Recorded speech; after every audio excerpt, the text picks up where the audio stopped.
y no sé, alguien habló ahí, a Néstor Cardoso, mi amigo especial, que es de la Sociedad Paraguaya de Otorrinolaringología. Ah, ¿Por qué este tema así, un poco raro? Ah, es que en esta época, desde que empezó la crisis del...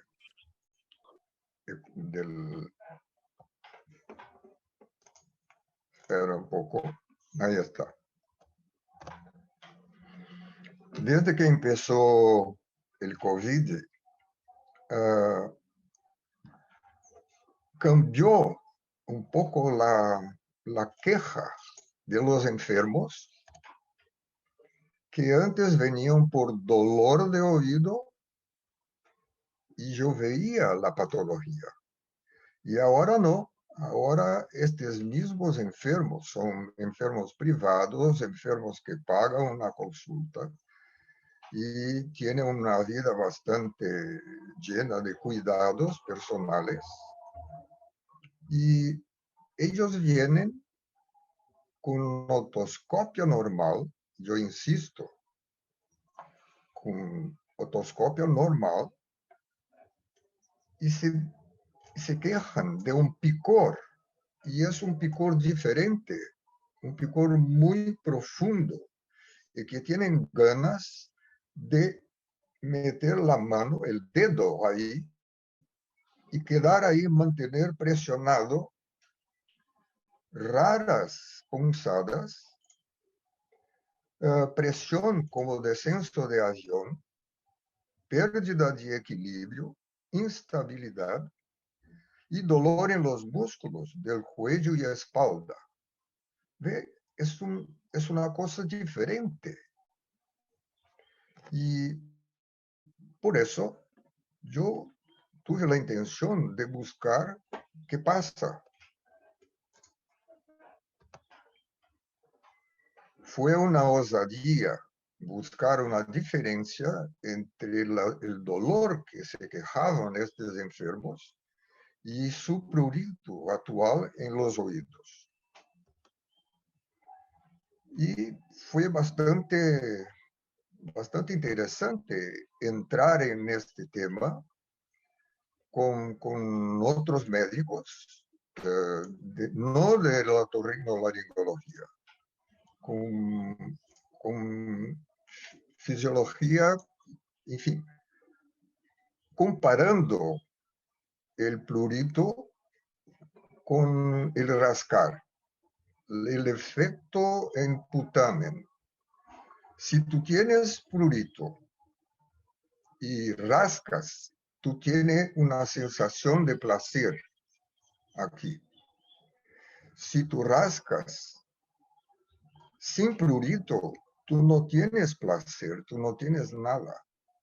Es algo interesante porque el putamen es el área al centro del cerebro del placer, del amor y del odio.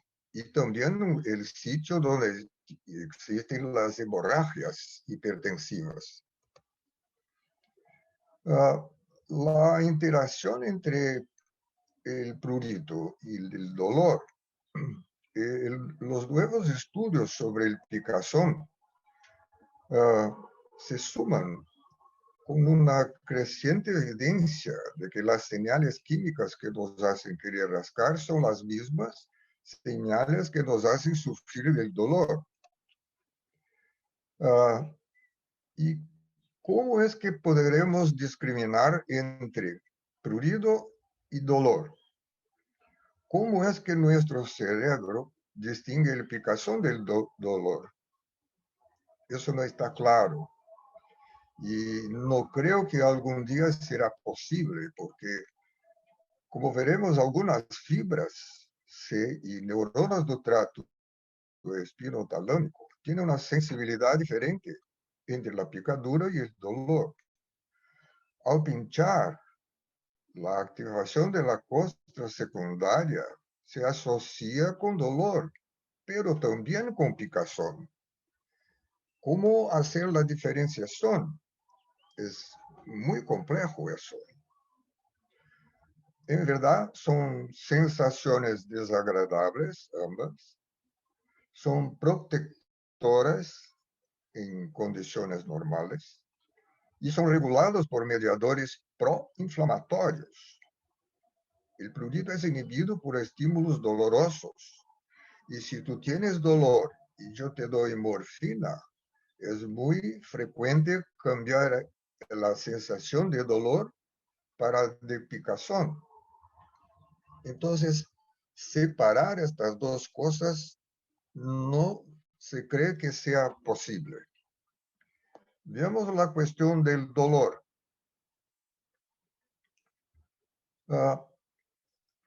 Lo que se llama otomandibular síndrome,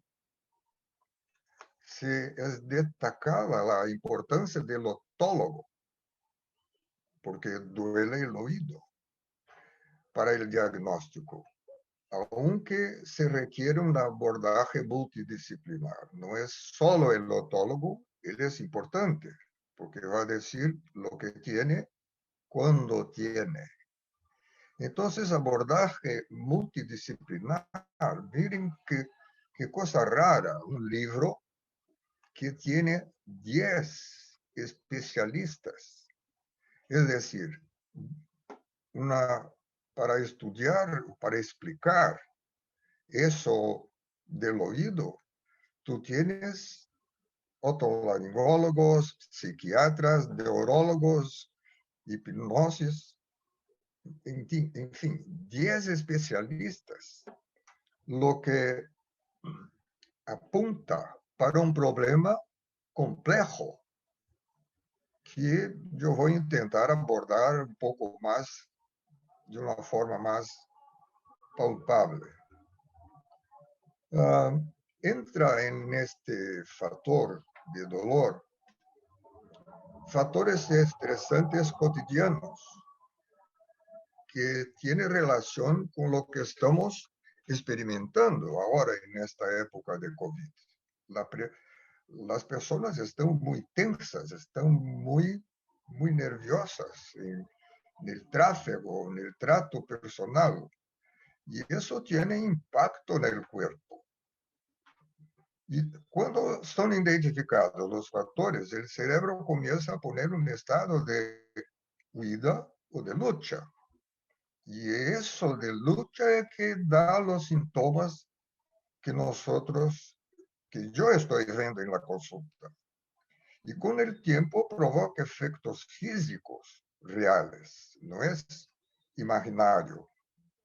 Es acúfeno, es dolor, es prurito, es vértigo, es lo que se llama la síndrome otomandibular, que tenía el nombre de Kosten. Y cuando el cerebro y el sistema nervioso central consiguen entender lo que está pasando, eso se torna un ciclo que es difícil salir. Mire que hay 93 causas de dolor en oído. 93 causas de dolor. Y para nosotros, otorrinos, por general, cuando el médico recibe a un paciente con quejas de dolor o cosera en el oído, nosotros esperamos encontrar señales, sea en el canal auditivo externo, sea en el tímpano o en el oído medio. ¿Y qué pasa cuando vemos estos enfermos y tienen otoscopia normal? ¿Qué es lo que estoy encontrando desde que empezó esta crisis del COVID? Los mismos enfermos que antes venían por el dolor, por cosas más palpables, ahora vienen con otoscopia normal. Eso fue descrito hace mucho tiempo, muchos años, por James Costin, y tenía el nombre de síndrome de Costin. Lo sacaron el nombre porque Costin decía que tenía anatómicamente un nervio de comunicación y eso no fue detectado por los anatomistas. Pero sigue síndrome optomandibular. ¿Y qué tiene esta síndrome?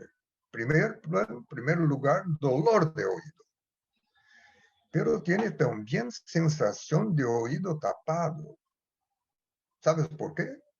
Porque el peristafilino muy fuerte aprieta el músculo que abre la tuba.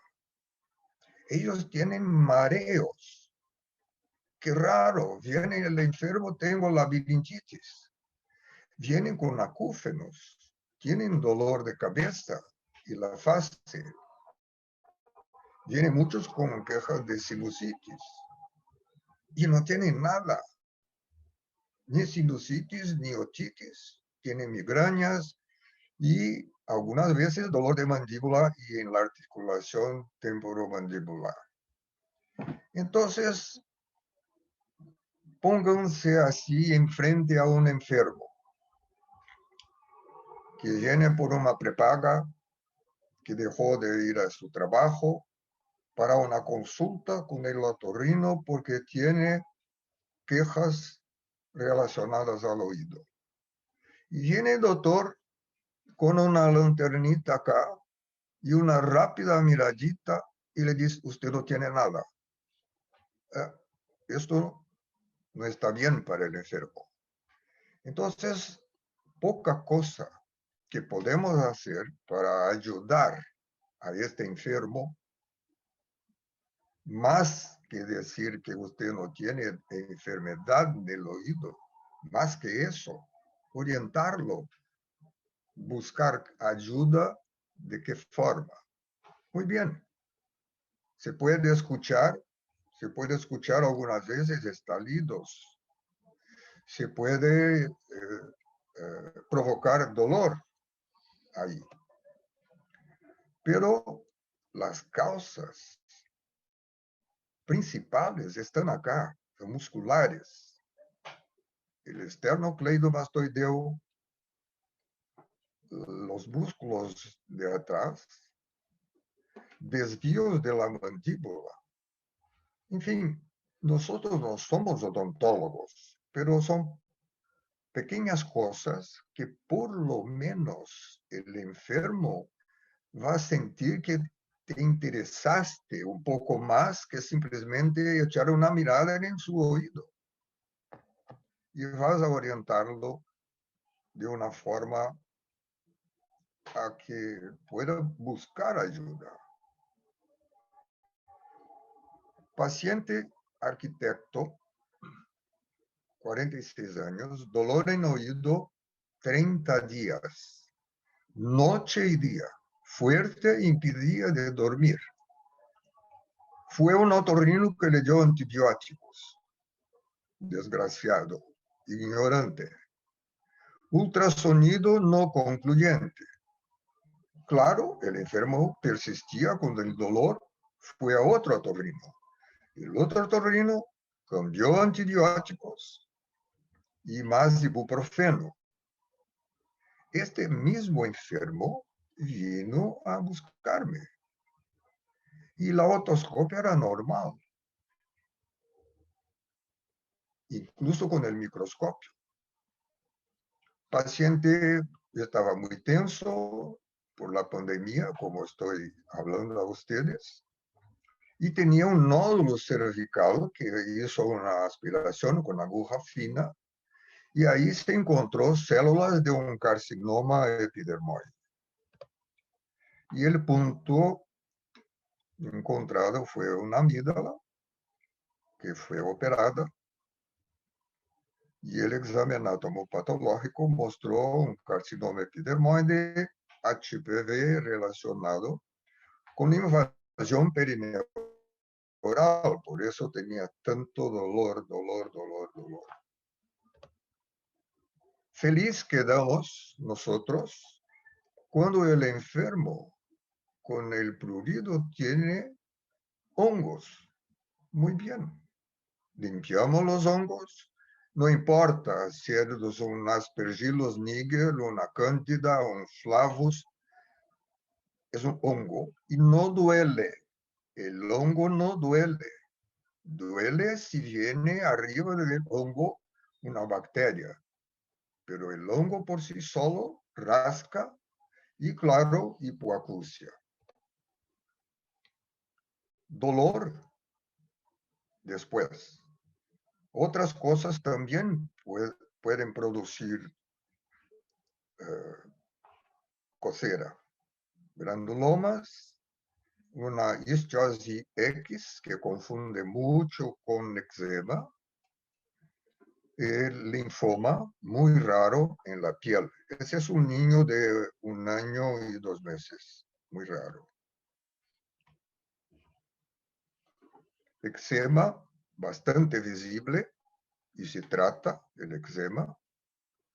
Psoriasis, más difícil de tratar, pero bastante visible. Y gotas de neomicina que produce una alergia en este enfermo muy, muy desagradable. Todos son casos de scratch. ¿Qué hacer en primer lugar? En primer plan, limpiar. Hay que limpiar. Para tratar, hay que limpiar antes. Y tratar, ya hablaremos. Dolor.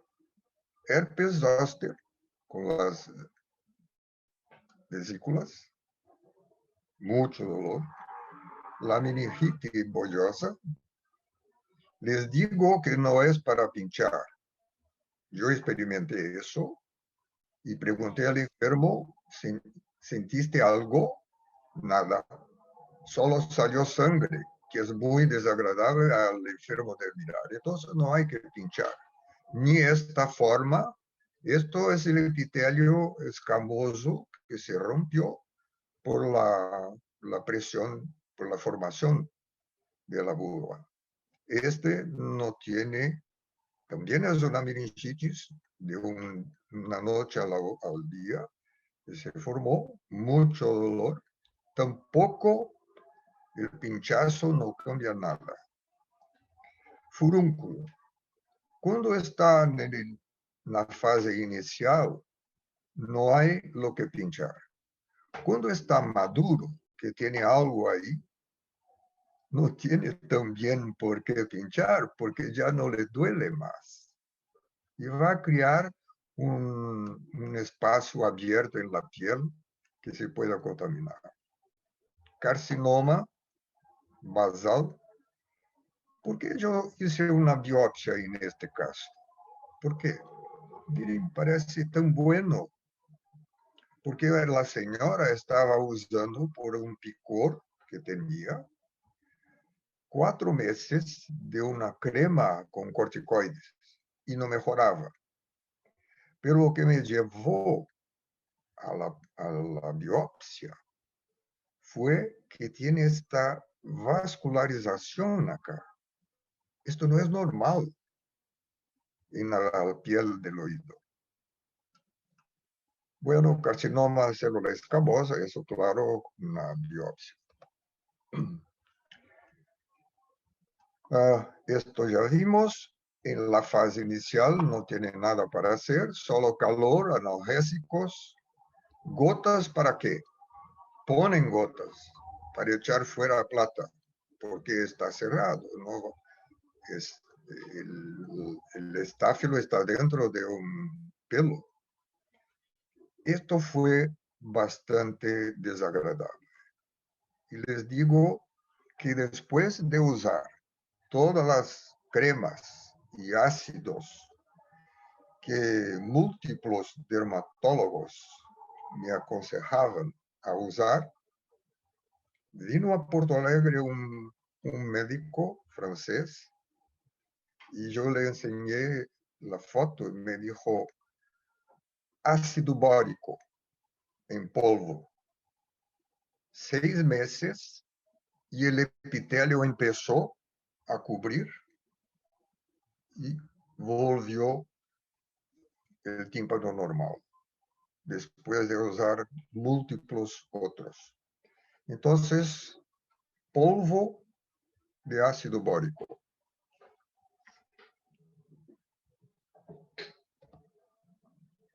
Eso también puede producir dolor, no sé si todos conocen. Es un método para limpiar cerumen en los oídos. Se pone fuego acá, produce una presión negativa y el cerumen viene afuera cuando nos hiere también la membrana timpánica, porque es una presión negativa que puede hacer eso. Bueno, tenemos que considerar otitis externa una enfermedad dermatológica, porque esto es piel, es en un niño y es en adulto. ¿Cómo sospechar una otitis externa por teléfono? Preguntar a la madre, ¿duele al tocar? Otitis media no duele al tocar. Tiene relación con mar y piscinas. Preguntar a la madre, el oído que duele más cerrado. Y si tiene oportunidad, hacer una otoscopia y no tiene otitis media aguda. Entonces, la sospecha es por teléfono, época de verano, y el pediatra o el otorrino puede mirar el lente de la otitis. La piel se naranja, la cáscara de una naranja, y el conducto va cerrando por el edema, ¿no? Eso se llama espongiose. Los patógenos, los más frecuentes, son de lejos las pseudomonas aeruginosa, la staph y algunos hongos. Y claro, época de agua. Las pseudomonas aeruginosa está muy frecuentemente en el agua. ¿Qué tiene de tan malo con esta bacteria?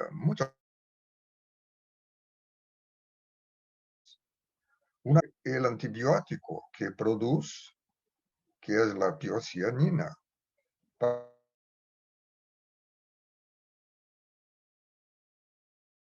competidores, pero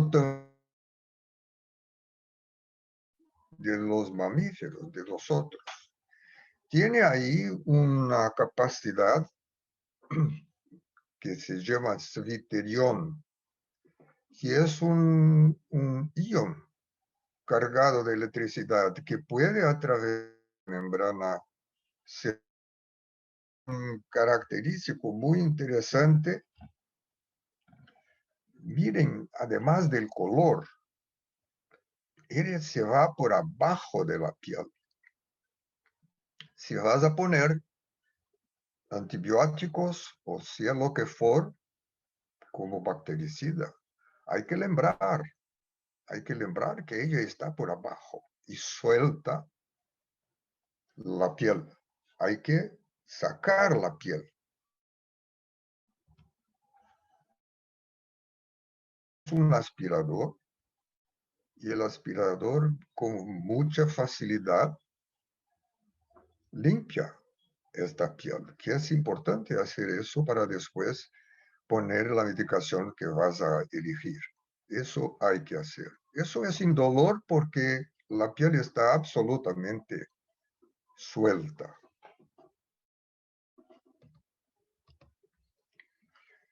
Esta bacteria es muy interesante,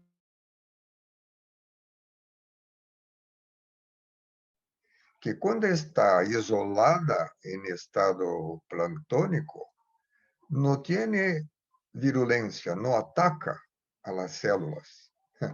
Pero cuando siente que ya formó la colonia, ya empieza a aumentar la virulencia. Parece que tiene una inteligencia.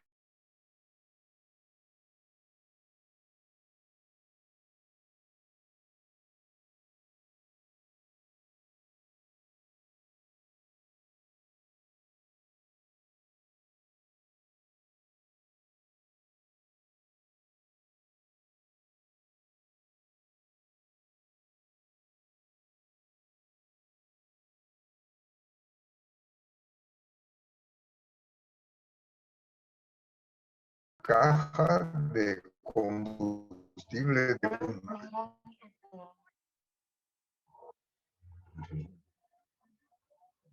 las pseudomonas en, en un rato, inyectado en el lobo de un rato, produce isquemia y después necrosis. Y este niño con inmunodeficiencia en tratamiento, fíjense lo que ella hace. Es una bacteria peligrosa. Este caso es mío, una nena de 9 años, que me llamaron por una otitis externa. Así está en el libro de otitis externa, sí, el canal estrechado. Pero tenía además un abombamiento retroauricular, no con deformidad del pabellón, pero así. Entonces, absceso y en tratamiento para una leucemia, yo hice una abertura, una incisión de drenaje.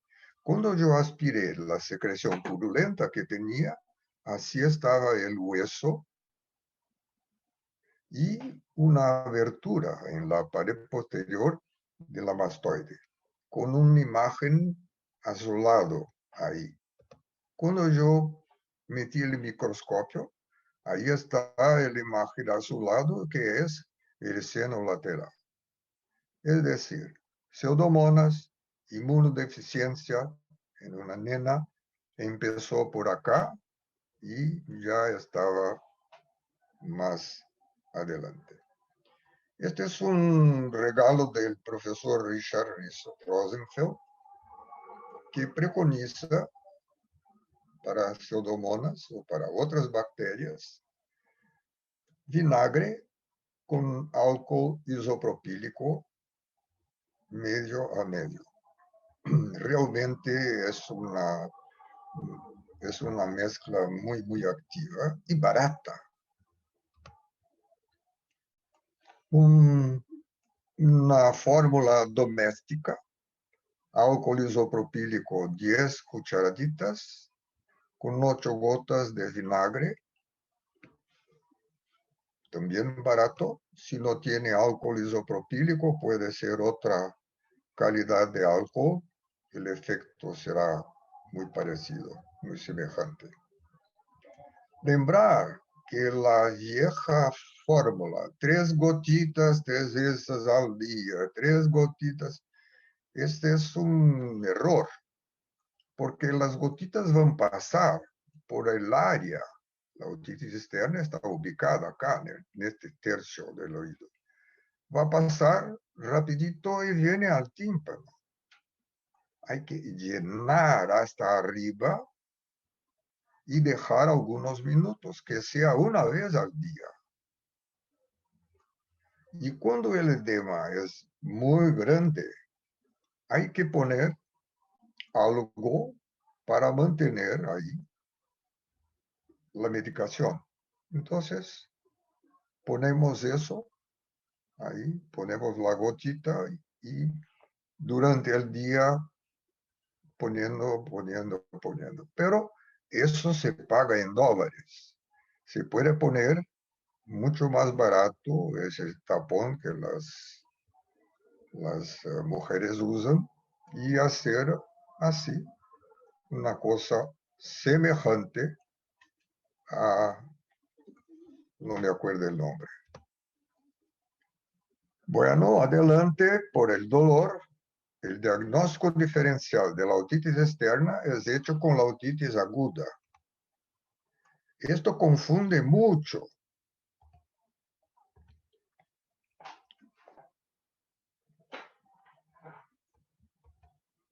Esto confunde mucho y es bastante...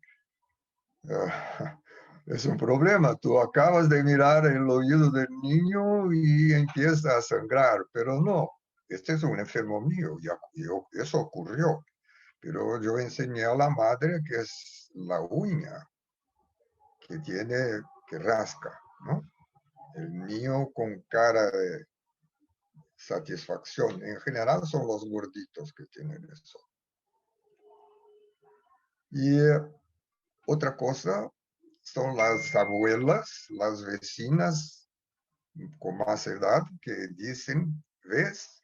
Es otitis porque el niño está llorando y claro, está llorando de hambre y llora más y toca en el oído. Entonces, son pequeñas dificultades que hay que explicar algo a los padres. Otra dificultad que llamó la atención, fíjense, un día de, de nacimiento, las cosas que ya tienen el oído medio. Es increíble. Niños que ya nacen con granulación, con poliposis y reacción inflamatoria. Y la Academia Americana de Pediatría recomienda el siguiente. Para el diagnóstico de una otitis media aguda, hay que tener abombamiento de la membrana limitada o ausencia de movilidad, nivel de aire en líquido o otorrea. Veamos qué es eso. La membrana timpánica hay que realmente diagnosticar o preguntarse, ¿es otitis aguda? La membrana tiene una capa de 4, 5, 6 células escamosas, después la dermis, fibras radiales, fibras circulares y la mucosa. Pero con todas estas capas, la membrana timpánica es así, transparente, semitransparente. Y ustedes pueden mirar los puntos de relación. Es muy, muy, muy simple mirar el yunque. El yunque. Si ustedes ven el yunque así, no puede tener enfermedad del oído medio. Acá el promontorio, la ventana redonda, y claro, el martillo. Y lembrar que lo que están mirando acá, cuando vean a una otitis media aguda, que hay esta comunicación con las celdillas de la mastoides. Entonces, cuando están tratando algo de acá, eso tarda días hasta volver al normal. ¿Ah? Esto es preconizado por la Academia Americana para diagnosticar otitis aguda. Hay que buscar la movilidad del tímpano.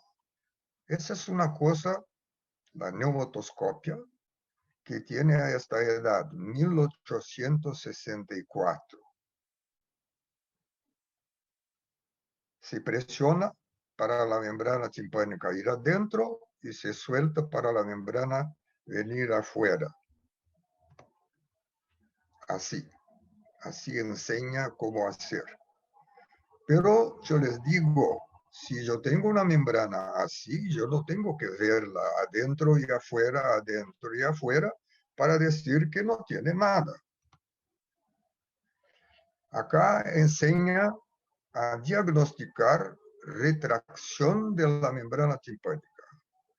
Bueno, Si tú miras la apófisis corta, como en este tímpano, la apófisis corta saliente y el martillo adentro, un poco horizontalizado, es retracción de la membrana timpánica. Otra vez, no tengo que verla, ir adentro, ir afuera, etc.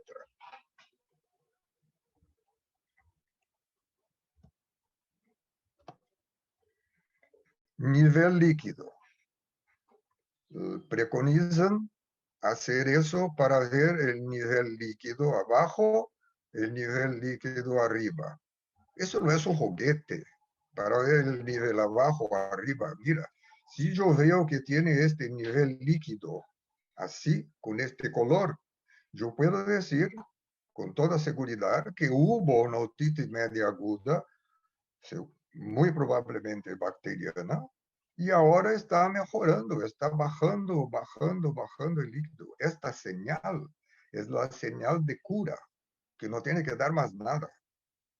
O una secreción serosa con nivel líquido, no es bacteriano.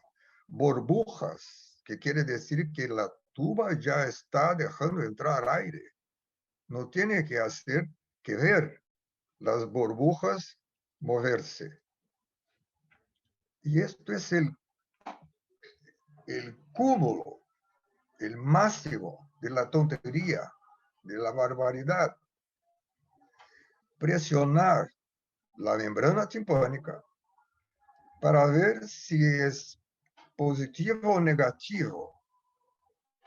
Mira, en un niño con otitis media aguda, el dolor que ya tiene, acá, ¿dónde están los señales de la membrana timpánica normal? ¿Dónde están? ¿Entienden?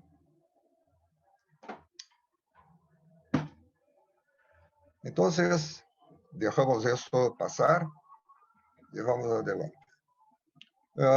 En un niño con resfrío, el faringe tiene la mucosa roja, el cornete, mucosa roja. No es de admirarse que la mucosa del promontorio también esté a rojo. Entonces, mirar un tímpano rojo, hay que tener un poco de juzgar mejor, ¿entienden? No es apenas el rojo una señal de enfermedad. Pero señal de enfermedad tenemos acá. Total opacidad está rojo, pero faltan las otras cosas. ¿Dónde está Yunque, el martillo, el promontorio, la ventana? Y otra forma de presentación, los vasos radiales. El tímpano normal no tiene vasos radiales, tiene vasos en el martillo, que no tiene significado semiológico ninguno. Entonces, vasos radiales, secreción purulenta adentro, esto sí. Y ahí está. Esta es una otitis media aguda, probabilidad bacteriana muy grande. Mire el color del pus ahí adentro. Los vasos radiales está nítidamente abombada, comparando con el tímpano normal. Y evidentemente no tengo que hacer presión adentro, presión afuera para ver si se mueve más o menos. Esta es una tesis que yo hice en 1996, ¿eh? Comparando el poder diagnóstico de señales otoscópicos y síntomas.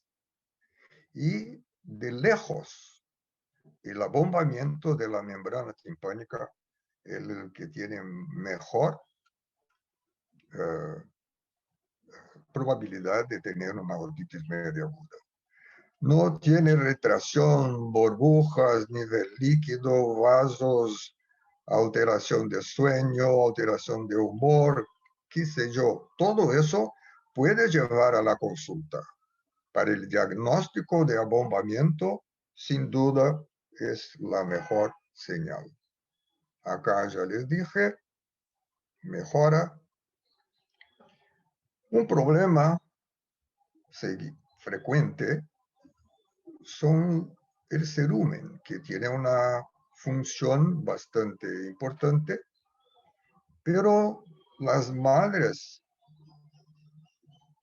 perfeccionistas y no sé qué empujan, creen que están limpiando y se ponen el cerumen ahí adentro junto al tímpano, y eso perturba, claro, la visión. Si yo veo que acá hay señales de una otitis aguda, yo lo espero, yo puedo medicar. Pero si está así, normal, yo voy a poner gotas para ablandar y lavar. Yo voy a presentar un caso del profesor Paparella, un niño de 1 año y 10 meses, poca fiebre, sacando mano en el oído, mucho, emergencia RUM, diagnosticado con infección de vías aéreas superiores. 5 días más tarde retorna al hospital con temperatura más alta, letárgico, recusando comida, evolución con rigidez de nuca y coba. ¿Y qué tenía este niño? Una labirintitis. Se murió, claro, una labirintitis bacteriana y cerumen en el conducto, obstruyendo la visión otoscópica. Eso es de verdad bastante triste.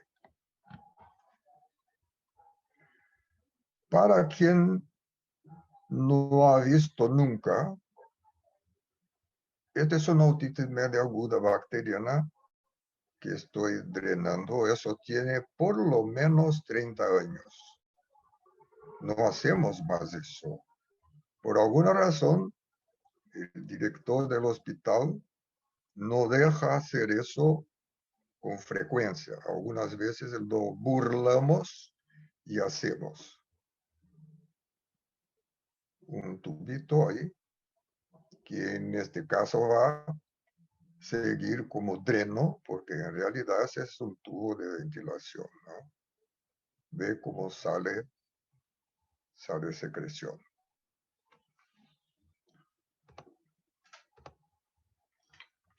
Hay que pinchar sabiendo lo que va a hacer. Este es un caso real, enfermo mío, yo hice la foto, él me dijo que en una ciudad del interior le hicieron eso porque el médico creyó que esta imagen acá era de líquido, pero es una imagen así. Un líquido no tiene imagen así, el líquido tiene una imagen o horizontal o cóncava arriba. Y este caso fue a tomo, pero el profesor Hugo Fisch de Suiza me las llevó con él. Entonces, o el bulbo de la yugular, o acá era la carótida. Estoy por terminar. Absceso de mastoides, funcionar, ver qué bacteria es. Parece que está aumentando casos de pseudomonas en mastoiditis. Algunas veces espontáneamente se drena.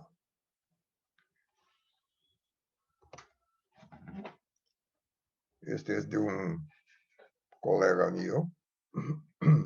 Miren, ya está saliendo el pus. por el hueso. La mastoides no tiene mucho peligro de pinchar, de puncionar. Lo que no se puede hacer es de acá abajo, porque el facial todavía no tiene un conducto óseo protector. Entonces hacer en la parte superior, no hay peligro, la parte superior.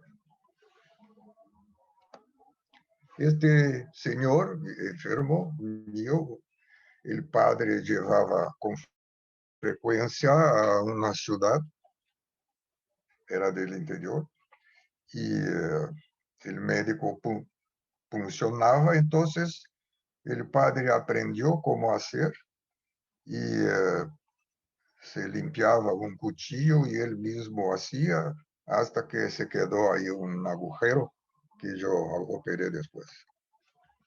No hay por qué sacrificarse ni a usted ni al niño para decir que eso viene del oído medio, que eso viene del oído medio, que no es externo, que no es externo. No tienen que mirar la microperforación. ¿Por qué? Porque acá hay moco y acá hay sustancia surfatante que tiene burbujas. Solo puede ser del oído medio. Otitis media con efusión no duele, pero ¿por qué la pongo acá?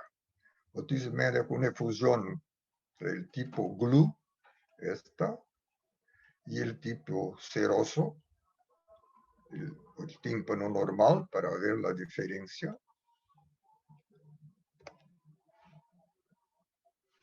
Yo la pongo acá porque este niño tuvo 11 episodios de otitis media aguda, porque tenía una insuficiencia de la tuba. ¿Cómo yo sé que tenía insuficiencia de la tuba? Porque el tímpano normal está aquí.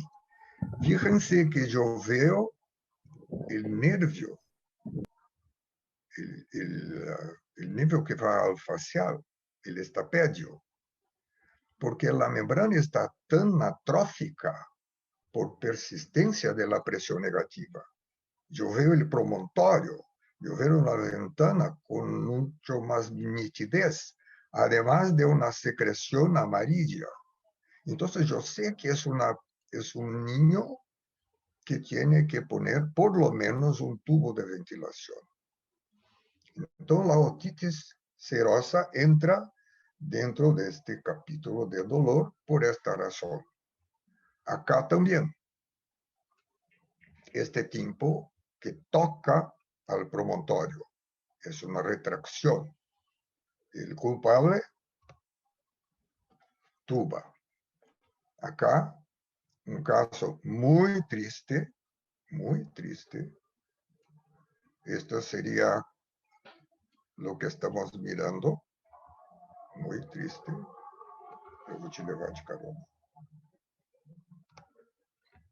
Muy triste. Y eso no ocurre en una semana. Estos niños que yo veo con eso es una casualidad, entre 7 y 8 años de edad. Es decir, muchos lo miraron, muchos. Granuloma de colesterol dentro del mismo espectro. Entonces, sabiendo que el problema está en la ventilación, los antiguos proponían eso, pinchar, otros proponían echar aire ahí, así. Pero por un tiempo se juzgó que poner aire sob presión era bueno porque el tímpano en monos se quedaba la caja limpia, hasta que se descubrió que la caja quedaba limpia porque la secreción era empujada para la mastoides. Es decir, que insuflar aire no es una buena terapia. Y ahora apareció eso. un laberinto de aire acá en la cóclea, el vestíbulo. Es un problema.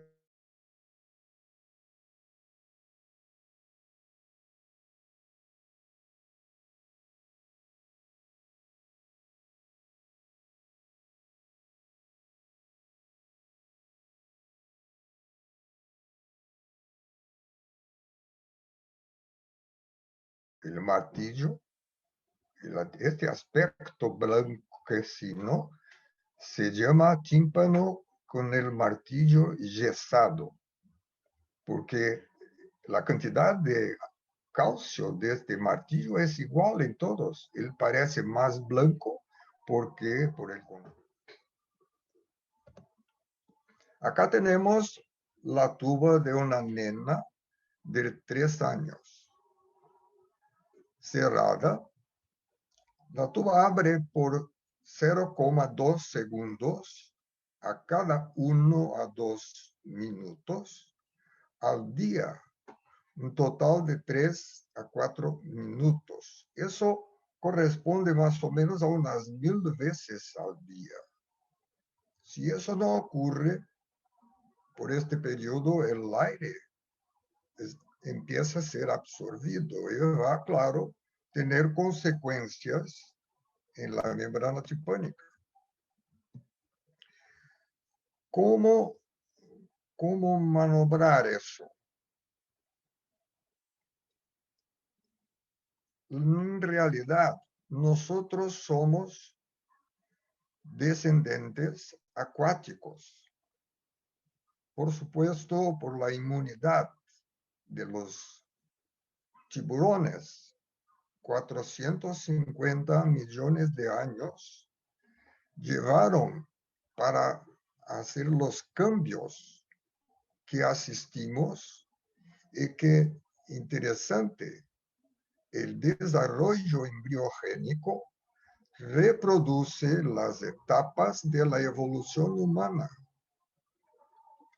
Eso me dijo el profesor Ivao Honjo de Kioto. Yo estuve con él. Es el hombre que más estudió trompa de Eustaquio y escribió un libro, Modelar Eustachian Tube and Mille Disease. Si alguien puede obtenerlo, es bellísimo. En fin, nosotros somos acuáticos, andando por la tierra, por la superficie de aire. Y por eso, claro, hemos cambiado mucho. La historia evolucionaria del mecanismo de nacimiento produce que tenemos que nacer un año antes por el crecimiento del cerebro. El cerebro va a continuar creciendo fuera del útero. Eso se llama altriacility. Los antropologistas lo llaman exterogestación. ¿Por qué eso? Porque el cráneo dobló de tamaño. Entonces no iba a pasar por la puerta del parto. Entonces, ahí eso ocurre un año antes nacimos. Los niños tienen problemas más que los adultos por muchas ocurrencias del desarrollo. Pero esta es la primera. Acá tenemos la tuba de un recién nacido, horizontal. Cuando hacían vacuna de tuberculosis por la boca, yo tuve casos de BCGitis, es decir, tuberculosis en el oído medio, porque subió por la tuba. Este es el neandertal, ya está más inclinada, y en el adulto más inclinada todavía. Pero el peor no es la posición de la tuba. El peor que es el hombre en este desarrollo para poder hablar se acortó la parte anterior. ¿Y qué consecuencia? La fuerza de acción del tensor velopalatino en los monos es horizontal. Tiene mucho más potencia, mucho más poder de abrirla. Los monos no tienen otitis media, mientras que los humanos, por ese acortamiento, la fuerza por la inclinación tiene menos fuerza. Entonces, son dos cosas que se suman y los niños, principalmente los niños, tienen más otitis media. Es de se esperar que con el desarrollo que el ser humano todavía está haciendo a sí mismo, nosotros no estamos listos, no estamos prontos. Entonces, que eso va a pasar, este problema. En resumen, son 400 millones de años de evolución. La trompa de Eustaquio está siempre cerrada y abre por acción activa del tensor velopalatino. Es inútil hablar que si vas a poner un balón acá para ensanchar, que esto va a ser el problema de abrir y cerrar la tuba, que es muscular, no es un esfínter que puedes dilatar, no es un esfínter.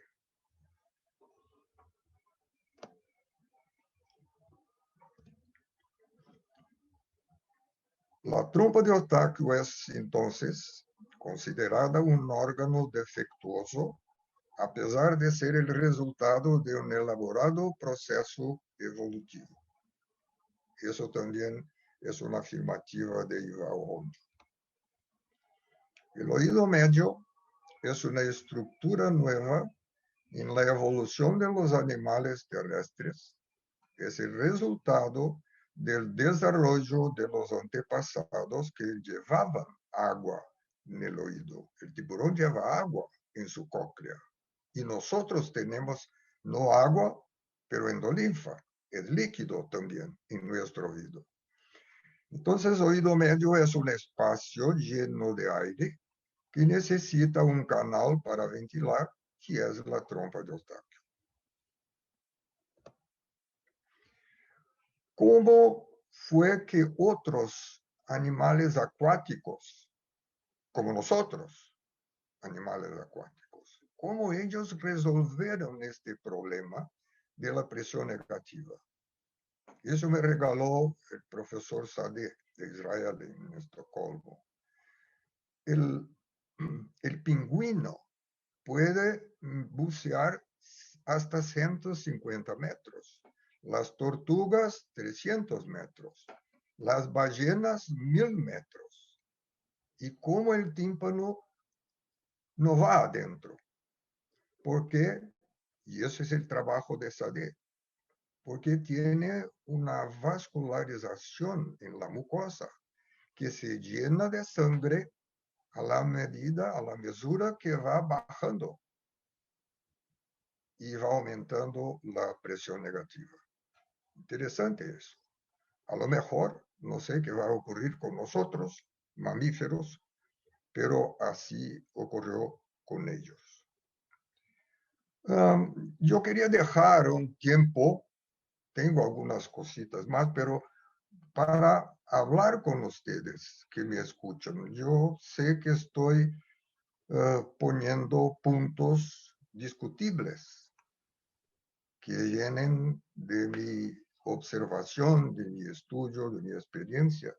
Y sería un placer poder discutir algo que no quedó bien o que yo pueda estar engañado. ¿Mm?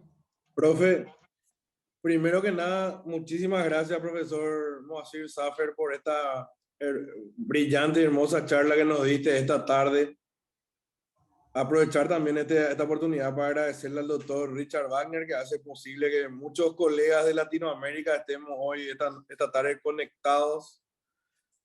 Y a todos los colegas que se conectaron esta tarde, también agradecerles. A mis compañeros del de diplomado de biología también que están participando. Y agradecer, bueno, pedimos disculpas por el tema de la desconexión, pero agradecemos que el laboratorio Corporación CIFRI enseguida, en un ratito, nos solucionó el problema. Quiero aprovechar este momento, profe, para hacerte una pregunta, que es, ¿cuándo pinchar el oído, profe? ¿Cuándo se hace la miringocentesis? ¿Hay alguna indicación actual?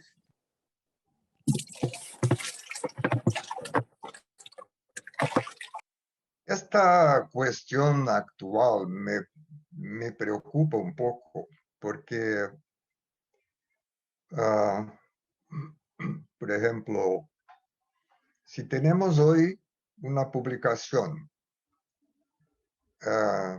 modernas ideas de los expertos preconizando una actitud este año. Y el de año pasado era la misma. No sé si me entienden. Y el retrasado también. Y el hombre no cambia así. No, anatómicamente, no, ni bacterias, ni ambiente se cambia tan rápido. Entonces, esta palabra modernamente tendría que ser un poco pensada en los hechos de cada enfermo. Por ejemplo, yo dije que modernamente parece pseudomonas predominante en las mastoiditis. Esa es una información que puede ser valorada porque antes era más streptococo y estáfilo. Entonces, este es un conocimiento actualizado. En resumen, la experiencia de cada médico, la vivencia suya, va a decir, este niño yo tengo que pinchar. ¿Es un niño que vive o es un muchacho que vive en el interior? No tiene recursos ahí, no tiene plata para comprar remedios, no tiene recursos para una complicación. Y el pinchar alivia el dolor. Si no haces eso, tendrás que esperar muchos días hasta empezar, porque esto está probado por Ron Dagan en Israel por el doble tap. El doble tap, no sé si todos conocen, hacía un tratamiento y repetía el pinchazo con la muestra bacteriológica, ¿no? Y eso no es posible siempre. Él determinó, por ejemplo, que eritromicina era un placebo, tenía menos efecto que el placebo. Y entonces, y en Holanda, 4 o 5 mil casos con Van Buchen. Van Buchen no le daba antibióticos y no tenía más mastoiditis que otros servicios. Les recomiendo leer V de vida, A, N de nada, Van, B de Bahía, U, C de casa, H, E, N de nada, Van Buchen, Van Buchen. Es interesante leer este hombre y es una cosa antigua. Es decir, si yo voy a pensar en modernamente, yo voy a echar el trabajo de este hombre de 4,000 y no sé cuántos niños, voy a echar a la basura. No, tiene mucho valor. Y no le daba antibiótico a sus otitis media, solo en casos especiales. No sé si me entiendes. Sí, Entonces, profe. el pinchazo, el drenaje, yo hice mucho, porque se hacía.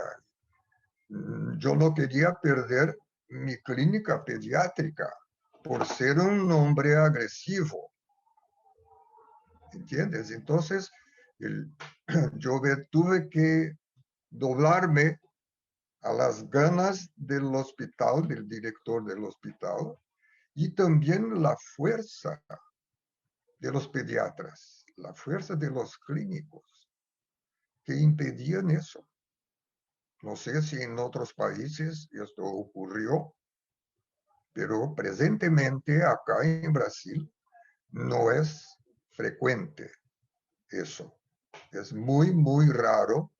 Por eso yo traje esta película muy antigua, porque a lo mejor los más jóvenes no veyeron eso y ni sé cuándo van a ver salir pus de un oído.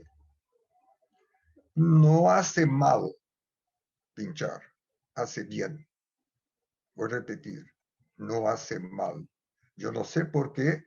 Yo tengo madres que me trajeron 9 antibióticos que los pediatras dieron a su hijo para otitis media. ¿Por qué? 9. ¿Por qué? No hace mal. No va a quedar un agujero ahí. Al contrario, va a evitar problemas. Pero así está. Yo no sé cómo es en los otros países. Puedo hablar de Brasil, de mi De servicio, Brasil. del hospital pediátrico. No es muy raro. Es muy raro drenar otitis media aguda. Michael Poole, ya di el nombre antes, es un otorrino pediatra americano y él escribió un artículo para volver a la tímpanocentesis. Yo puedo enviarte, yo tengo Sí, eso, mucho gusto. se- sería bueno, profe, entonces podemos compartir ahí en el grupo de WhatsApp. Sí, será un placer. Yo te Profe, envío y tú te encargas de a, repartir, sí. a Profe, compartir. el doctor Jacob López nos va a leer unas preguntas que hicieron en el chat. Jacob, si podés, Claro que sí. hola, profe. Profe, muchas gracias por la charla. Realmente siempre es un placer escucharlo. Es un placer escuchar la historia también del otorrino. La doctora Micaela Enamorato pregunta, ¿qué tratamiento puede realizarse de forma efectiva para mejorar el funcionamiento de la tuba? A propósito de esto, profe, quería yo también, en relación a la tuba, ¿cómo usted maneja o cómo manejaría el caso de estos pacientes, estos niños que cursan continuamente con otitis media con efusión, tienen historias largas de timpanostomías con tubos de ventilación, incluso largas datas, adenoamigalectomías, y aún así el problema de la efusión continúa, a lo que iba la pregunta también de la doctora. ¿Cómo maneja esto? ¿Cómo trata? Mejor sería decir cómo no trato. ¿Ah? Amidalectomía no tiene nada que ver con eso.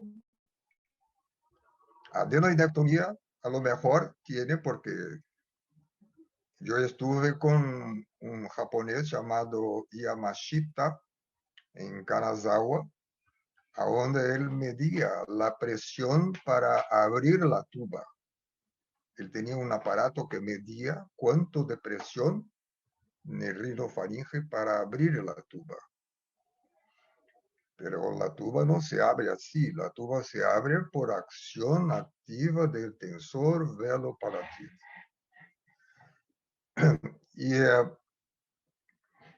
yo creí que hablando sobre el desarrollo de la especie humana, desde el tiburón hasta como somos nosotros, estaría respondiendo a esta duda.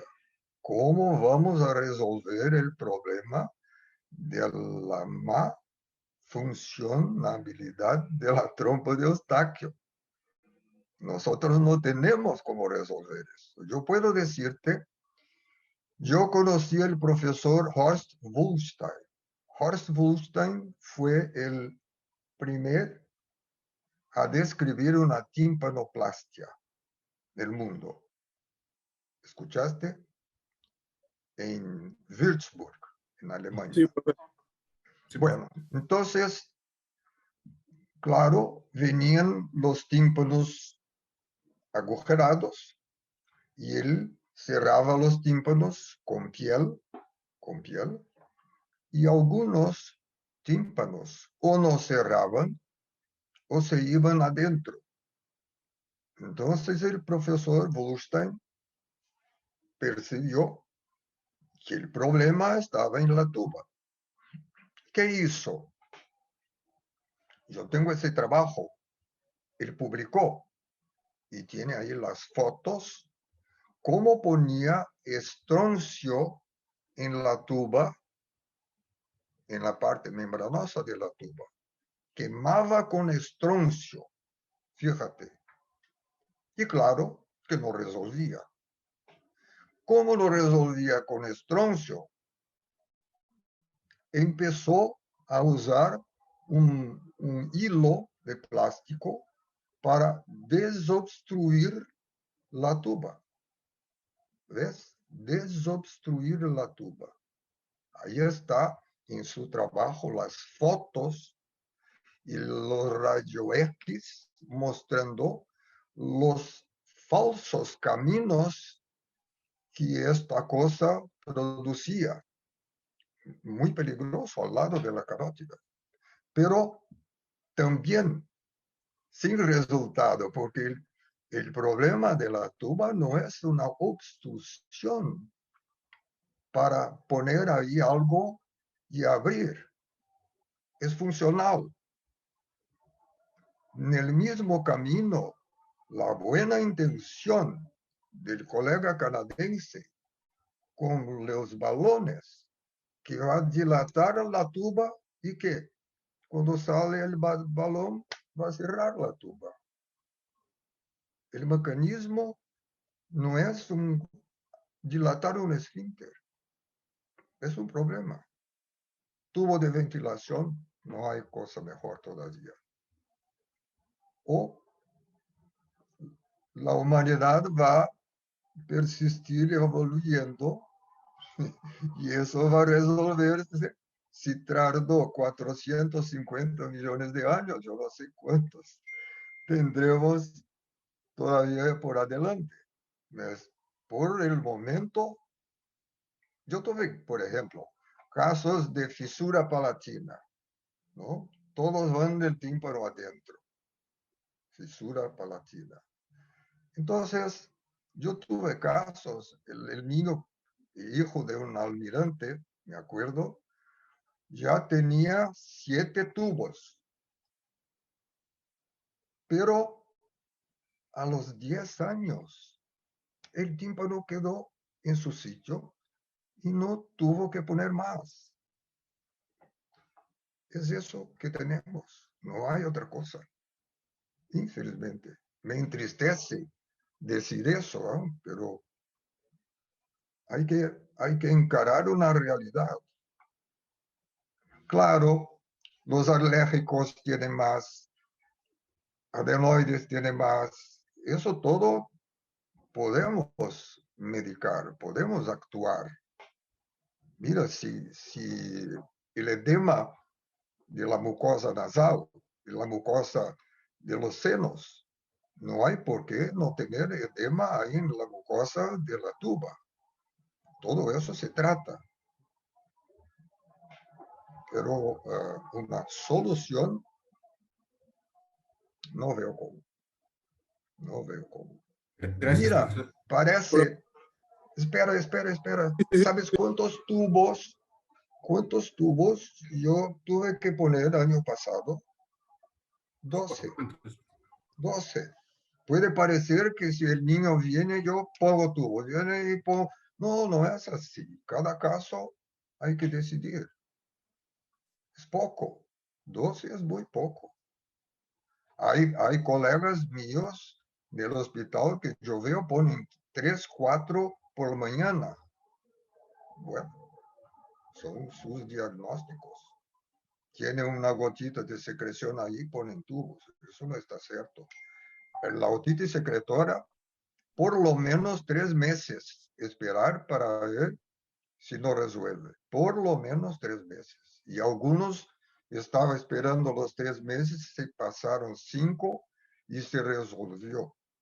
¿Entiendes? Entonces, hay que esperar un poco. Pena que el niño que no escucha es un hiperactivo, tiene mal aprovechamiento escolar, eso es un problema. Entonces, ¿qué estoy diciendo? Cada caso hay que resolver de una forma. ¿No? En el ambulatorio que yo hago con residentes, entra un niño con la madre, mientras la madre habla porque ha venido, el niño se pone a tocar en todas las cosas de la consulta, en microscopio, en donde pueda poner la mano. El residente me mira, sonríe, ya sabe el diagnóstico. O es apnea del sueño o es otitis secretora. Entre 8 y 9 años. Entre 7, 8 años hasta el 9. Esa es la época.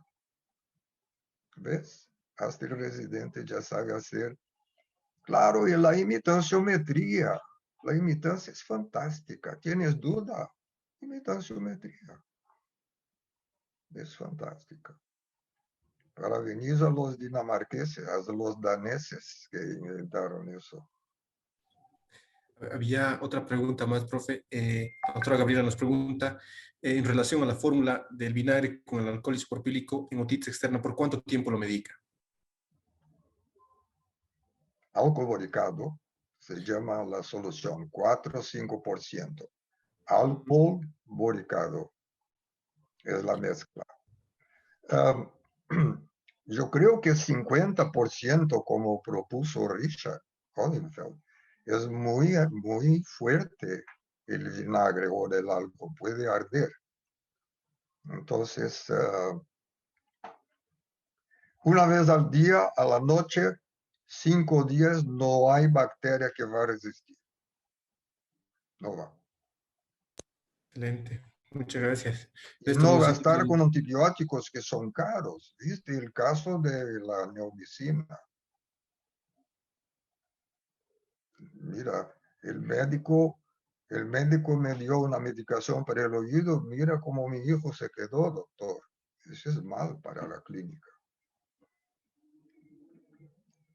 Y además, echar el vistazo ahí. Usted no tiene nada en el oído, pero doctor, yo quiero, es malo, esto es malo. Y eso en los enfermos que tenían dolor. Y nadie me preguntó cuál es el diagnóstico. Yo voy a decir, es apretar los dientes. Es el estrés de la época. Eso no era así antes del COVID. En mi clínica no era así. Era dolor, era vértigo, labirintitis, dolor acá, dolor de cabeza, sinusitis. Y decir a una persona que su dolor de cabeza no es sinusitis es difícil. ¿Y sabes lo que yo hacía? Lo tomaba el cable del nasofaringoscopio, le ponía acá, abría la boca y le daba un espejo a la mujer para mirar el techo. Señora, mira, aparece luz. Si tiene ahí pus, bacteria, va a estar opaco. Bueno, simples. Bueno, profe, queremos culminar esta charla de hoy. Ya te estuvimos teniendo hablando mucho tiempo. Queremos agradecer este tiempo que nos dedicaste a nosotros y poder, por favor, tenerte otra vez en otra oportunidad. Agradecerle a todos los participantes de esta tarde que estuvieron con nosotros y agradecer al doctor Richard Wagner que nos dio esta oportunidad. Muchas gracias, profe, te agradecemos de todo corazón. Como siempre, un amigo de todos los otorrinos de Latinoamérica. Gracias, profesor. Muchas gracias. Néstor, déjame medir el grado de paciencia de los que estuvieron ahí. ¿Cuántos restaron? 50, profesor, 50 tenemos, ¿eh? Profe, tuvimos, antes de que se corte la señal, estuvimos 68 participantes, profe. Está bien, está bien. Y no No, estuvo bien. tengo que mensurar la extensión de mis charlas. ¿Ustedes saben quién era Sylvan Stoll? Sylvan Stoll con Charles Bluestone escribieron el primer 2 volúmenes de otorrinopediatría. Pediátrica. Él vino a Porto Alegre, Sylvan Stoll. Yo le pregunté, ¿y tu señora por qué no vino? Porque ella dijo, tú tienes una enfermedad. Y yo le pregunté, Stoll, ¿qué enfermedad es esa? Oh, la enfermedad que cree que siempre hay gente que te quiere escuchar. Entonces parece que yo también tengo esta enfermedad y no Siempre, quiero parar de hablar. Chao. siempre hay gente que quiere escuchar, profe. Muchas gracias. Profe, es un gusto en verlos. escucharlo, un placer, Un profesor. gusto tenerte. Todos lo felicitan, estamos muy contentos, realmente un gusto. Hasta una profesor. próxima. Muchas gracias por todo. Hasta la Hasta próxima, la próxima, profe. Chao, profesor. chao. Muy bien. Hasta luego, gracias a todos. Saludos.